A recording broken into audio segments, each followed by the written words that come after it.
muito bem-vindos, que Jesus nos ilumine, nos ampare, que a espiritualidade nos inspire, para que a gente possa nos aprofundar nos estudos da doutrina espírita, né? Iniciar agradecendo a presença de todos, agradecendo a casa por esse convite novamente para a gente retornar aqui, que eu fico muito feliz, já disse isso várias vezes, eu fico muito feliz, muito satisfeito de voltar aqui e ter a oportunidade de fazer o estudo com vocês, que a gente começou lá no pós-pandemia, pouquinha gente, parece que cada vez mais a casa vem crescendo, vem vindo pessoas novas, e isso é muito legal, é muito satisfatório.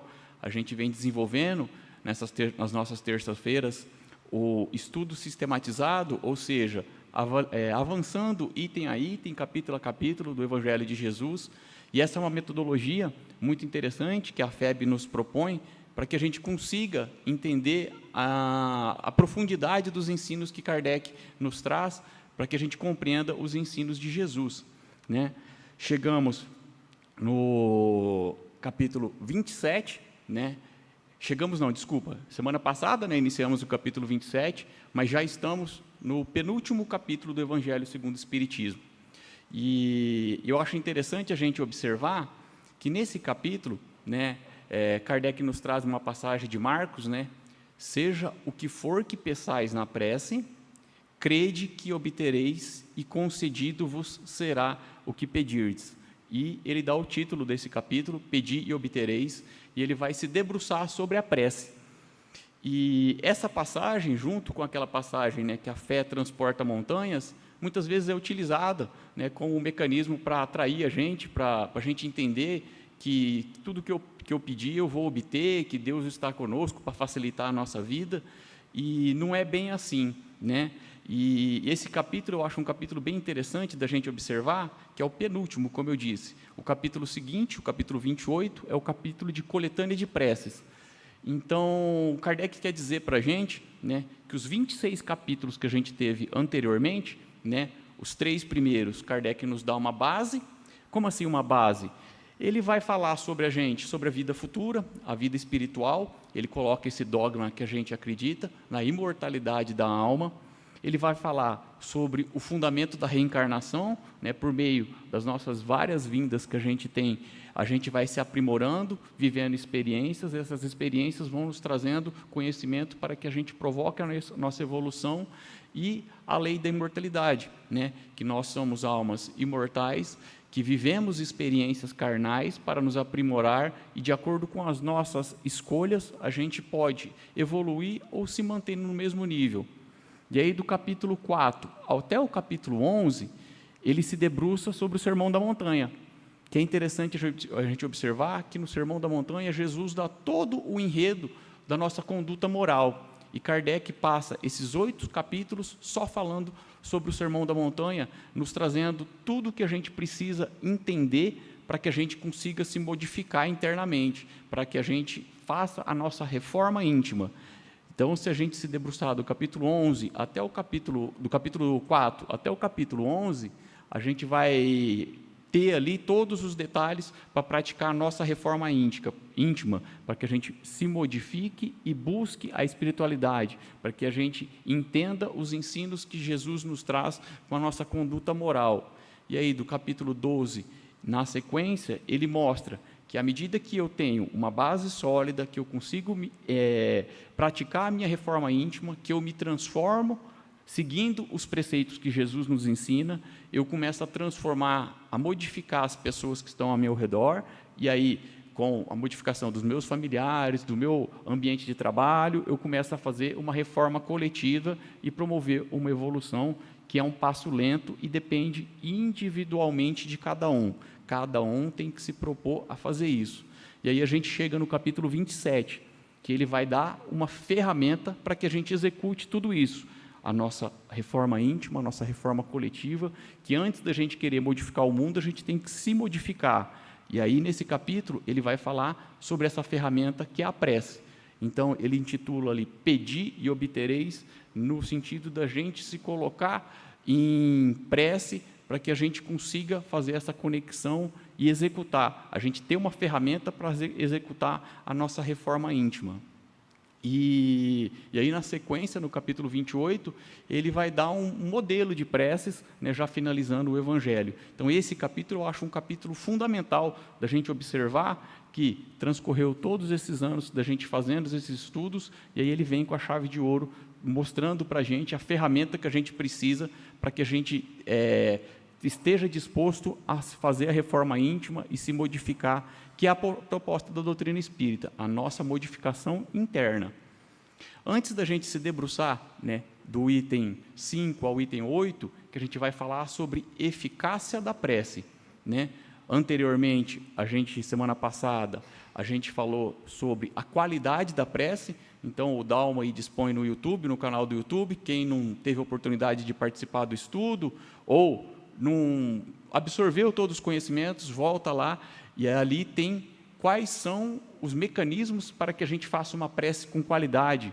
O que eu preciso fazer para a minha prece ser uma prece de qualidade? E hoje eu vou falar sobre eficácia. Então, todo mundo presta atenção que no decorrer do nosso estudo, se a gente observar, Kardec coloca lá, ele vai mostrar como ter uma prece 100% efetiva. Então, todo mundo já pega o caderninho para anotar ali, que vai ter ali uma parte em que a gente vai ter como ter uma prece 100% efetiva. Eu vou pedir e vou obter. Nossa Senhora, então já vou anotar que eu preciso de um monte de coisa que eu vou pedir.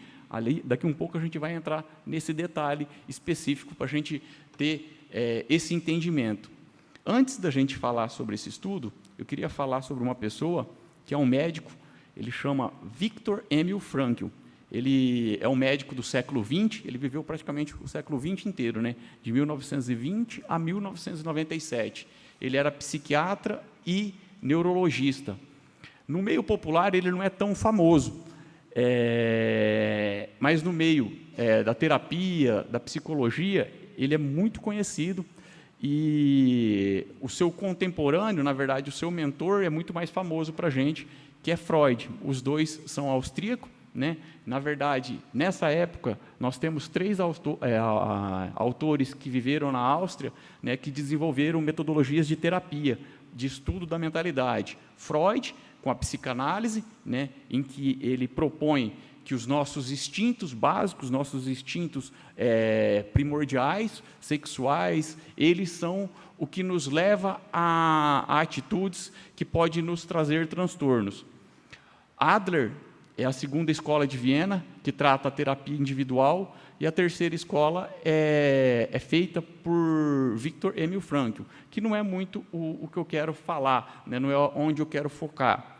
Frankl, ele teve uma vida muito interessante, porque a gente está estudando nesse capítulo, que ele passou pelas 2 grandes guerras. Na primeira infância, ali por volta dos 10 anos, ele passou pela Primeira Guerra Mundial, então teve muitas dificuldades, a Áustria ali era o epicentro da guerra, né? E, posteriormente, na Segunda Grande Guerra. E um detalhe, ele era judeu, ele sobreviveu a 4 campos de concentração, né? Ele já, à época do início da Segunda Guerra, ele já havia a formação médica, ele já tinha o título de psiquiatra e neurologista, então, vários artigos, professor, já era conhecido. Ele teve a proposta de, no início, que estava começando a guerra, dele sair para os Estados Unidos, assim como seu mentor Freud fez. Ele optou por não ir, porque ele já tinha os pais idosos e ele tinha recentemente casado. A esposa estava gestante de alguns meses, ele escolheu em ficar. E aí ele relata que, nessa escolha que ele teve de negar, dele sair, pré-guerra, ele tinha 4 certezas. Primeira certeza, que ele sobreviveria. Ele tentaria, com todo o seu conhecimento sobre a mentalidade, sobre o pensamento, ele tentaria de tudo para se manter vivo. Segunda coisa, ele poderia ajudar muitas pessoas, porque ele era médico e ele tinha, né, o conhecimento da medicina e da psiquiatria, e as pessoas sofreriam, então ele ajudaria. E a terceira coisa é que ele iria aprender muito nessa fase. Mas o que ele não sabia é que, logo na sequência, né, ele seria preso, levaria para o campo de concentração, seria separado da sua esposa, a primeira esposa, Tilly. A esposa dele conviveu com uma que depois veio refugiada para o Brasil, e ela fala que a esposa dele falava que ela tinha certeza que ele sobreviveria, né? Ela, nas primeiras semanas ali do campo de concentração, ela foi submeter ela a um aborto, e aí ela já ficou transtornada, e na sequência ela acabou morrendo, assim como seus pais, seu irmão. Só sobreviveu uma irmã dele que mudou para a Austrália. Então, você imagina uma pessoa que tinha sua família, tinha seus entes queridos, tinha toda a sua estrutura, né, sua casa, todo o seu em volta, e tudo lhe é tomado, e se submete a um campo de concentração. Então, aqui nós temos um raro exemplo na vida humana de uma pessoa que é tomada tudo que é material, inclusive a liberdade, né? E aí, Frankl fala que a vida, sobre qualquer circunstância, sobre qualquer tempo, tem um sentido. Não somos nós que nos damos à vida um sentido. A vida tem um sentido que nós precisamos encontrar. Então, se a gente for filosofar ali, né, o seu contemporâneo, Freud, né, que é muito mais famoso que ele, prega a parte do nosso instinto, uma desculpa, um vitimismo que a gente tem aos nossos erros de acordo com nossos instintos. Na logoterapia, que é a terapia que Frankl propõe, ele fala que a gente tem que buscar um sentido, e à medida que a gente busca esse sentido da vida, a gente se liga a um ser maior, e esse ser maior pode nos trazer benesses, né?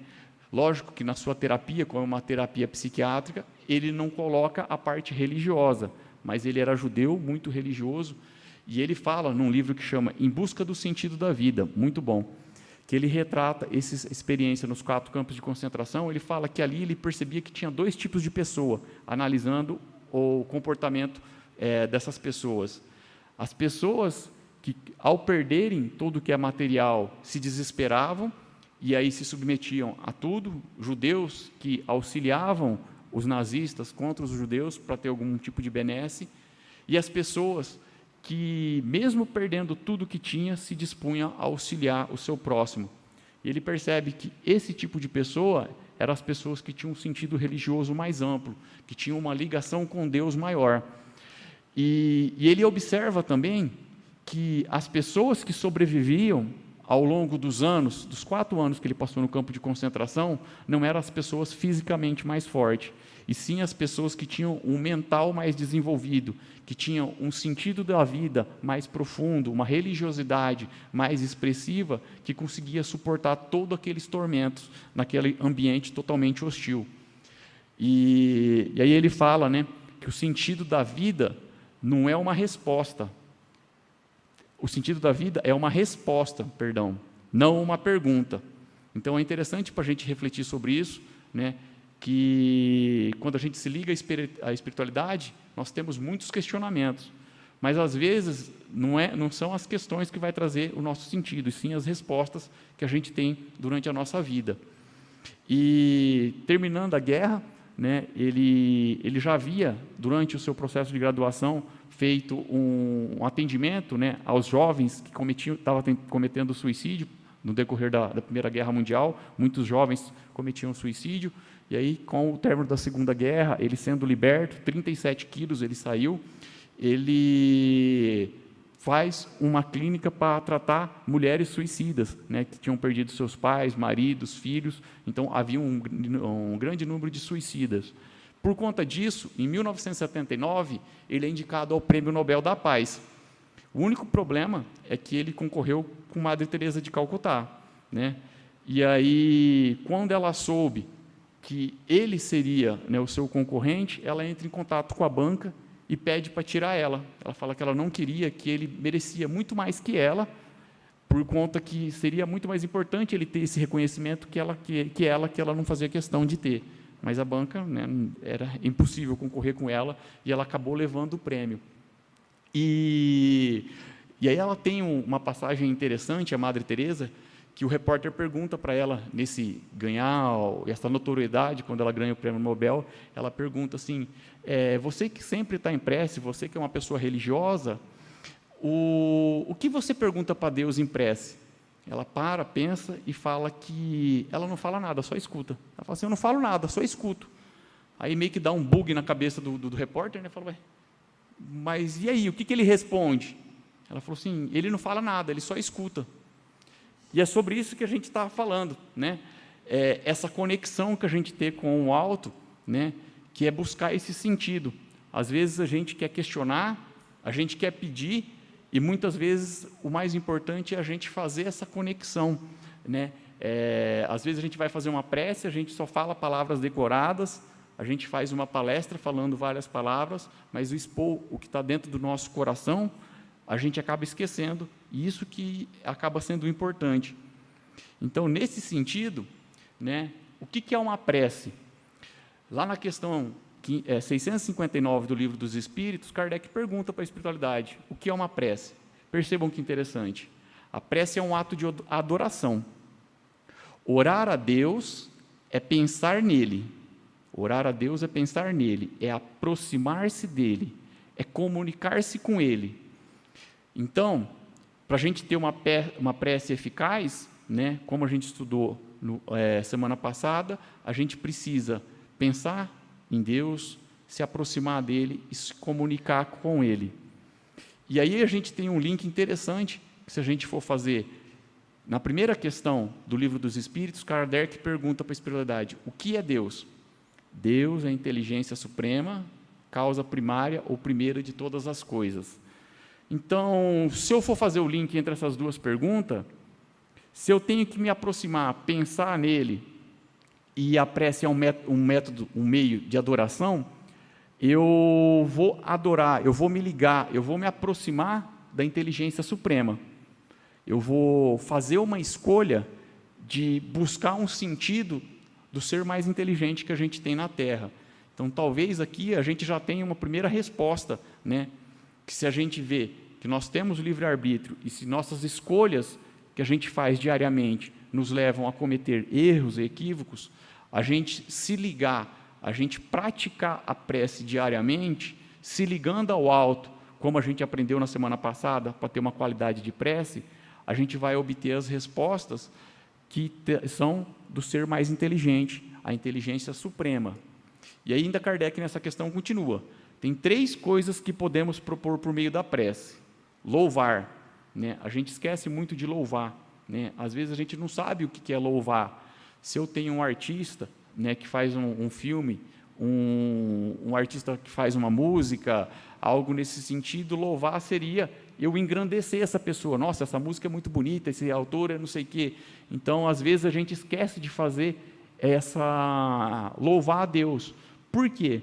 Por que Kardec fala que a gente deve louvar? Que à medida que eu estou louvando, agradeço a Deus por eu ter despertado esse dia, eu ter uma nova oportunidade de estar aqui vivenciando, eu estou me lembrando de tudo o que eu tenho, eu estou me desligando do material e me ligando ao espiritual. E aí a gente começa a tentar se aproximar. Então, fazendo esse louvor, a gente pode pedir, que é o item que a gente está estudando aqui, o que eu vou pedir para ter 100% de eficácia e o que é ineficaz eu pedir. E, por fim, agradecer a tudo que a gente tem. E ainda falando sobre Madre Teresa ainda fala assim, que a prece é o mais alto nível de educação do desejo.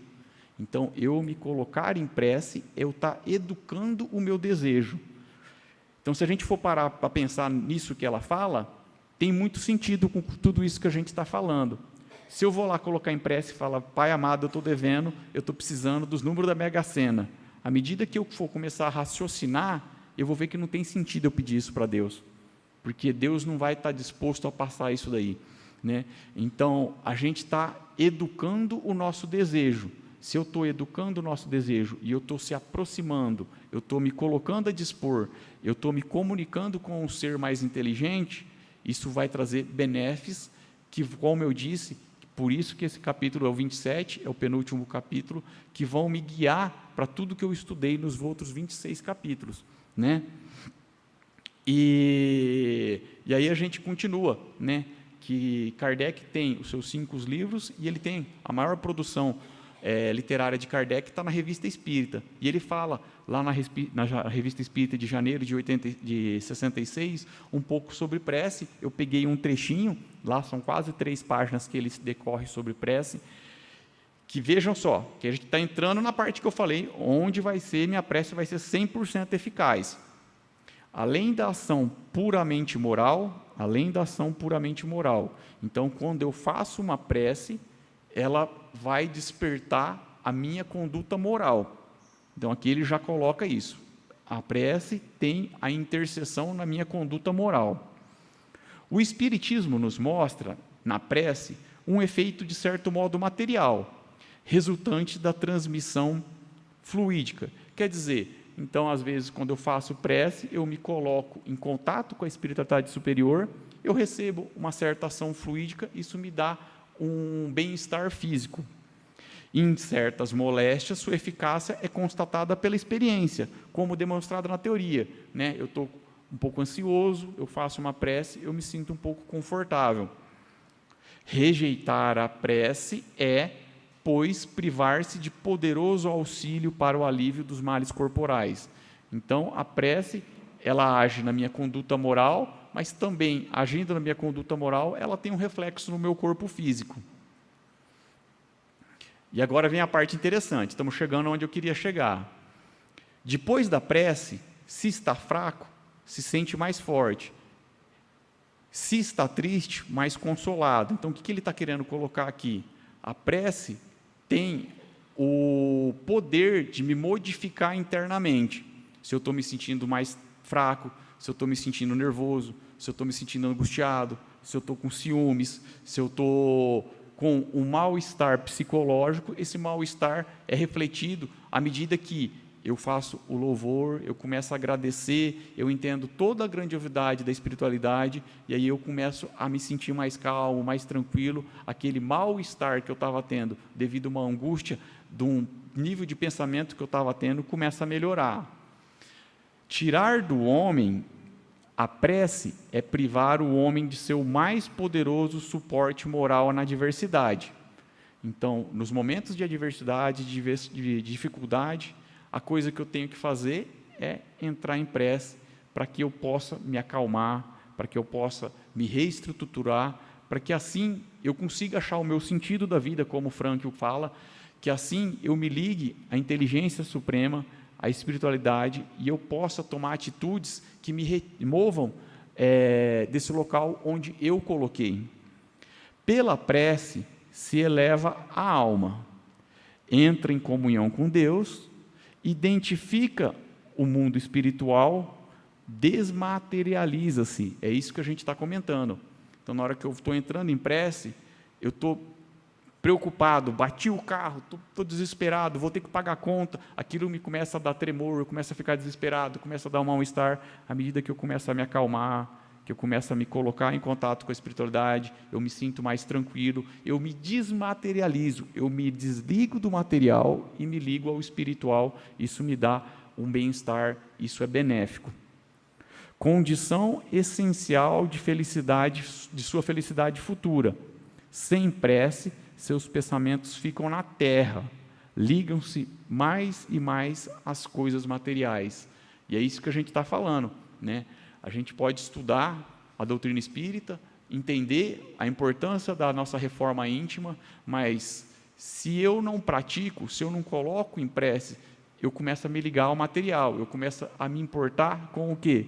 Com as coisas materiais e me desligar do material, que é aquilo que o Frankl diz que ele via lá nos campos de concentração, as pessoas ficando desesperadas porque só se importava com o material. Os que tinham alguma vantagem, que enfrentavam de uma certa maneira melhor aquela situação, eram as pessoas que não estavam se importando o sofrimento material que ele estava, porque ele sabia que aquilo ali era transitório, não é?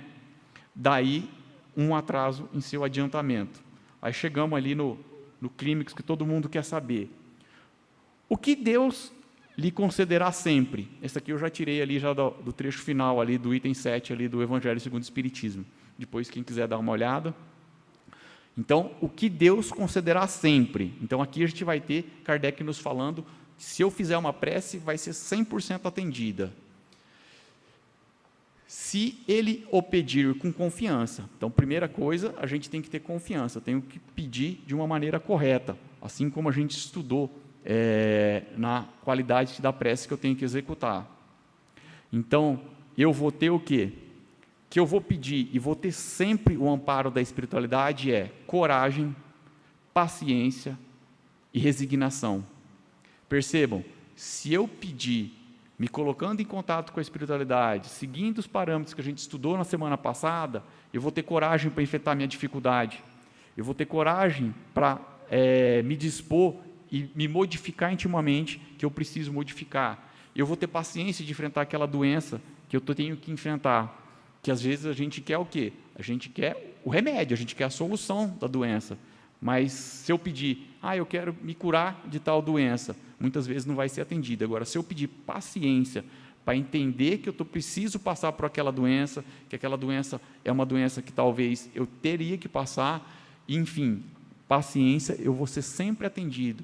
Resignação para entender a dificuldade do próximo, resignação para eu me modificar e sair do lugar que eu me coloquei. Então, o que aqui ele quer dizer com isso?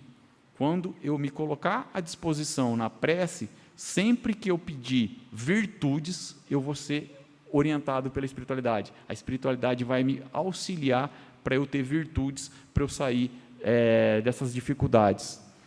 Também lhe considerar os meios de tirar por si mesmo das dificuldades, que é isso que a gente está comentando. Se eu tenho as virtudes para enfrentar o que eu estou tendo dificuldade, para eu perdoar, para eu ter paciência, para eu ter coragem, resignação, eu vou conseguir me tirar daquela situação. A gente, às vezes, faz o contrário, a gente pede para que Deus nos tire da situação. Isso é ineficaz, segundo Kardec. O que é eficaz? Eu pedir a virtude para que eu saia daquela situação que eu, muitas vezes, me coloquei, a maioria das vezes. Mediante ideias que lhe surgem dos bons espíritos, deixando dessa forma o mérito da ação. Então, quando eu me coloco em oração, pedindo soluções, pedindo paciência, coragem para eu enfrentar a dificuldade que eu estou tendo, eu vou ter uma inspiração que eu preciso para modificar, né? Deus, né, nos assiste os que ajudam a si mesmos, de conformidade com esta máxima: ajuda-te que o céu te ajudará. Não assiste, porém, os que tudo esperam de um socorro estranho, sem o uso das faculdades que possui, que é isso que a gente faz diariamente, né? A gente pede o número da Mega Sena, a gente pede onde eu esqueci a chave, a gente pede dinheiro, a gente pede tudo, né, que a gente não é atendido. Então, a gente está fazendo preces ineficazes. A eficácia vem quando a gente pede coisas que vão nos modificar moralmente, e aí a gente é atendido para que a gente saia onde a gente se meteu, porque esse é o nosso livre-arbítrio, né? Deus não interfere nas leis divinas, por isso que a gente tem o livre-arbítrio, as escolhas são nossas. Se a gente escolheu errado, a gente tem que sair dessa escolha, e a prece vai nos colocar nesse sentido. Ajuda-te que o céu te ajudará. Não assiste, porém, os que tudo esperam de um socorro estranho. Entretanto, as mais das vezes, o que o homem quer é ser socorrido por um milagre, sem desprender o mínimo esforço, que é isso que a gente estava falando. A gente quer, né, a solução dos problemas, mas é ineficaz. E aí as pessoas perdem a fé, as pessoas perguntam onde está Deus, por que Deus está fazendo isso comigo, e essas perguntas não têm resposta, né? Frankl já colocou que o sentido da vida não é uma pergunta, é uma resposta. E a gente sempre questiona por falta de fé, por a gente pedir errado, por a gente se ligar ao que é material e esquecer do espiritual. Então, assim, finalizando, né, esse estudo, a gente entende da importância que a prece tem, né, no nosso dia a dia. O método que a gente tem que fazer essa prece, a gente estudou semana passada, e hoje a gente viu como que a gente tem que pedir para o que a gente vai obter, né? E na hora que a gente for fazer a prece, em pensar, em louvar, agradecer, na hora que chegar ao pedir, a gente vai refletir. Não adianta eu pedir nada que é material. A espiritualidade vai nos auxiliar no que é imaterial, no que é espiritual. Ela vai nos dar a ferramenta para que a gente faça a nossa modificação, que infelizmente não é fácil, né? Se entrar num buraco é fácil, agora sair é difícil, né? E a espiritualidade, a gente quer a mão da espiritualidade para tirar do buraco, mas só que a espiritualidade nos dá força, coragem, resignação para que nós mesmos conseguimos sair no buraco e acabe não deitando. Então a prece é um mecanismo, né? Como eu disse, é uma ferramenta fundamental para que a gente pratique o espiritismo.